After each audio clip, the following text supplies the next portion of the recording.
Hello అండి. First time చేసిన పర్ఫెక్ట్‌గా వచ్చిందండి గోంగూర పలావ్ అయితే.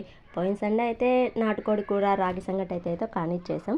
ఇంకా ఈ సండే వచ్చేసి నార్మల్ చికెన్ తెచ్చుకున్నాం. అలాగే దానికి కాంబినేషన్‌గా గోంగూర పలావ్ చేశానండి. గోంగూర పలావ్ ఎందుకు చేశానంటే ఈరోజైతే మా మేనకోడళ్ళు వచ్చారండి ఊరు నుంచి.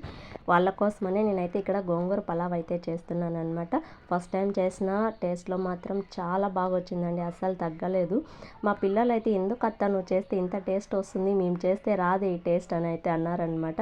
బహుశా నేను కట్టెల పొయ్యి మీద చేయడం వల్ల, లేదంటే నేను మసాలాలు రోట్లోనే వేసి దంచుతానండి, మిక్సీ పట్టను. చాలా తక్కువ నేను మిక్సీ పట్టడం అనేది. సో అందుకోసం ఏమన్నా ఇంత టేస్ట్ వచ్చిందేమోలేమ్మా అని అయితే అన్నాను అనమాట. సో ఇక్కడ నేను మసాలాలు అయితే అన్నీ వేసానండి. ఇది ఎర్ర గోంగూర అండి, అందుకే 2 స్పూన్ల కారం అయితే వేసాననమాట. ఇక ఈ గిన్నెతో అయితే రైస్ తీసుకున్నాను. అదే గిన్నెతో 1.5 గిన్నె అయితే వాటర్ వేసాను. ఇంకా తగినంత సాల్ట్ కూడా ఇక్కడే వేసానండి. నేనైతే ఫుల్ వీడియోనే పెడదాం అనుకున్నాను, బట్ నాకు సబ్స్క్రైబర్స్ చాలా తక్కువ అండి. అందుకోసం అని చెప్పి నేను ఇక్కడ ఫుల్ వీడియో అయితే పెట్టడం లేదు. ప్లీజ్ అండి నా ఛానల్ని అయితే సబ్స్క్రైబ్ చేసుకోండి. చూసారా గోంగూర పలావ్ ఆల్మోస్ట్ అయిపోయి వచ్చేసింది. ఇక దీన్ని ఇంకా మంట అయితే తగ్గించేద్దామండి. నిప్పుల పైనే సరిపోతుంది. కొంచెం నెమ్ము ఉంది, నిప్పులతోనే అయితే ఈ నెమ్ము అయితే పీల్చుకొనేస్తుంది అనమాట. మన గోంగూర పలావ్ చూసారా ఎంత కలర్ఫుల్గా ఎంత బాగుందండి, పొడి పొడిగా చాలా బాగా వచ్చింది. ఇంకా దీనికి కాంబినేషన్గా చికెన్ కర్రీ అయితే చేశాను.